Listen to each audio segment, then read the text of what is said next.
Amen. Ayan, magandang araw po sa inyong lahat mga kalakbay. Isa na naman pong araw na punong-puno ng pagpapala na galing sa ating Panginoon. At isang maghapong mararamdaman po natin ang kanyang patnubay at gabay. At mararamdaman natin ang init sa gitna ng mainit na panahon. Madadama mo din ang init ng pag-ibig ng Diyos. Yan po ang ating pagbati at panalangin mula po para po sa araw na ito. Amen.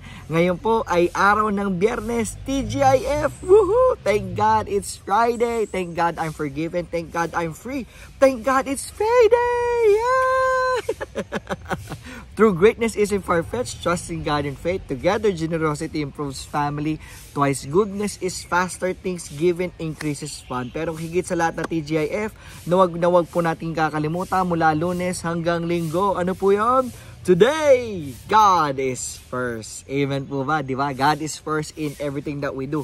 Sabi nga po ng aking ama, na si Brother Eng, wag niyo daw pong ulitin. Unahin natin lagi ang Diyos at siguradong ikaw mismo ay uunlad. Ayan. Ngayon po ay pagdinilayan po natin ay yung mula po sa Ebanghelyo ni San Mateo. Napakaganda po ito at napapanahon din po para sa buhay natin. So handa ka na ba? Handa ka na ba? Oy, by the way, ako nga po pala si Kuya RJ, baka niyo pa ako kilala. Sabay tayo magnila ngayon patungkol sa salita ng Diyos kung paano tayo gagabay ng ating Panginoon para sa buong araw na ito. So handa ka na ba? Handa ka na ba? Handa ka na ba? Kung handa ka na, tayo ngayon ay manalangin. In the name of the Father, the Son, the Holy Spirit. Amen. Today I receive all of God's love for me. Today I open myself to the unbounded, limitless, overflowing abundance of God's universe. Today I open myself to God's blessings, healing, and miracles. Today I open myself to God's word so that I become more like Jesus every day. Today I proclaim that I'm God's beloved, I'm God's servant, I'm God's powerful champion. And because I am blessed, I am blessing the world. In Jesus' name, Amen. At ang ating pong ebanghelyo, ang ating pong pagninilayan ay mula po kay San Mateo chapter 21 verses 33 to 46. Pakinggan nyo ang isa pang parable, sabi ni Jesus. May isang may-ari ng lupa na nagtanim ng ubas sa bukid niya. Binakuran niya ang paligid nito at gumawa siya ng pisaan ng ubas. Tapos nagtayo siya ng tore ng tagabantay. Pinarent ng may-ari ang ubasan sa ibang tao. Tapos nag-abroad siya. Noong harvest time na, pinapunta ng may-ari ang tauhan niya sa mga nagre-rent para kunin ang share niya sa harvest. Sinunggaban ng mga nagre-rent ang mga tauhan. Binugbog yung isa, pinatay naman yung isa pa at pinagbabato yung iba. Nagpadala ulit yung may-ari ng iba pang mga tauhan. Mas marami kaysa sa nauna. Pero ganon din yung ginawa ng mga nagre-rent sa mga yon. Sa huli, pinadala niya ang anak niyang lalaki. Naisip niya, sigurado ako na re-respetuhin nila ang anak ko. Pero nung makita ng mga nagre-rent na parating ang anak, nag-usap-usap sila. Ito ang tagapagmana, tara, patayin natin siya para makuha natin ang mamanahin niya. Kaya sinunggaban nila ang anak, hinagi sa labas ng ubasan at saka pinatay. Sinabi ni Jesus, pag dumating ang may-ari, ano sa tingin niyo ang gagawin niya sa mga nagre-rent sa ubasan? Sumagot sila, siguradong papatayin niya yung mga masasamang taong yon. At ipaparent ang ubasan sa ibang taong magbibigay sa kanya ng share sa panahon ng harvest. At sinabi ni Jesus sa kanila, hindi niyo pa ba nabasa ang nakasulat sa scriptures? Ang batong nireject ng mga karpintero ang siyang naging pinakamahalagang bato sa lahat. Ginawa yun ng Panginoon. Ang ganda talaga tingnan. Sabi ni Jesus, kaya sinasabi ko sa inyo, aalisin sa inyo ang kaharian ng Diyos at ibibigay sa mga taong sumusunod sa kalooban ng Diyos. Narinig ng mga chief priests at Pharisees ang mga parables at naintindihan nila sila ang tinutukoy ni Jesus. Gusto sana nilang ipahuli siya pero natakot sila sa mga tao dahil tinuturing ng mga tao na prophet si Jesus. Lord, today, we ask for your guidance and your Holy Spirit na makuha namin, matanggap namin yung mensaheng gusto mong iparating sa amin. At hindi lang yun, Lord, maibahagi namin tong mensaheng to sa mga taong nakakasalamuha namin. At lahat na ito, dinadalangin namin sa pangalan mo, sa pangalan ni Jesus. Amen. Napakaganda, no? Grabe. Grabe. Anong lesson natin dito? Huwag kayong magtayo ng paupahan. Joke lang. Ito talaga yun eh. Pag nagpaupa kayo, huwag kayong aalis. Joke lang po, joke lang. Ako naniniwala ko, napakaganda kasi si Lord, binigay niya, kumbaga, ang take ko po dito, ang aking pong reflection, lahat ng galing lahat ng meron tayo, galing kay Lord. Lahat ng ari-arian na meron tayo, galing kay Lord. Kaya nakakatuwang isipin yung tinuturo sa atin yung pagta-tithe, di ba? Yung ibibigay mo yung ikapo, yung 10% nung meron ka. Bakit? Anong prinsipyo nun? Lahat ng meron tayo, galing kay Lord. At lahat ng, kumbaga, lahat ng meron tayo, ibabalik natin sa Kanya. Nagigits po ba? Wala tayong pagmamay-ari. Wala tayong pagmamay-ari sa mundo. Kumbaga, anytime, it can be taken from us.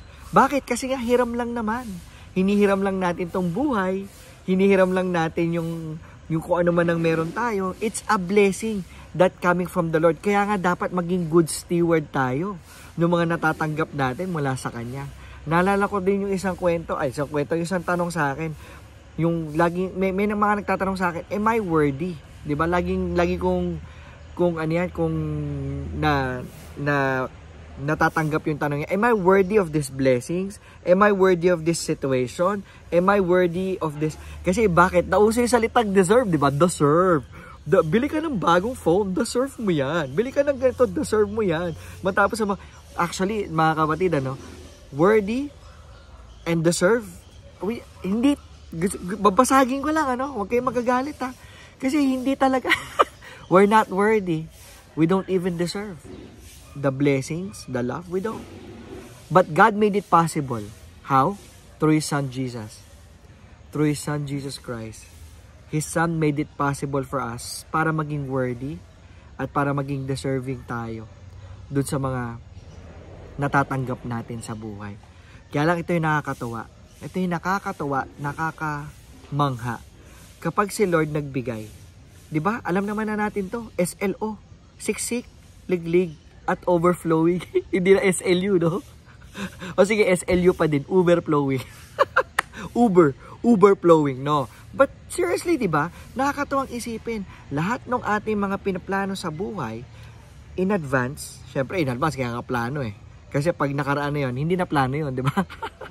No, but seriously, lahat ng plano natin, magandang i-align natin sa kagustuhan ng Panginoon.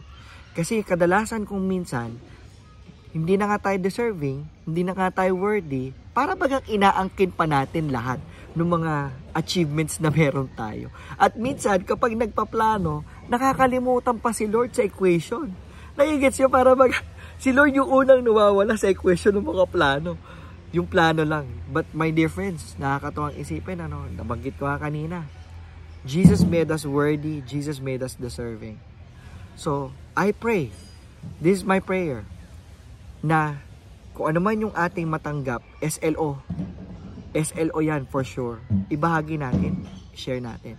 At lahat ng plano na meron tayo, si Lord sana ang una. Si Lord sana included. Si Lord sana kasama. Bakit? Kasi siya naman talaga ang may gawa ng lahat. Hindi po ba? Amen po ba? Amen. Tayo ngayon ay manalangin.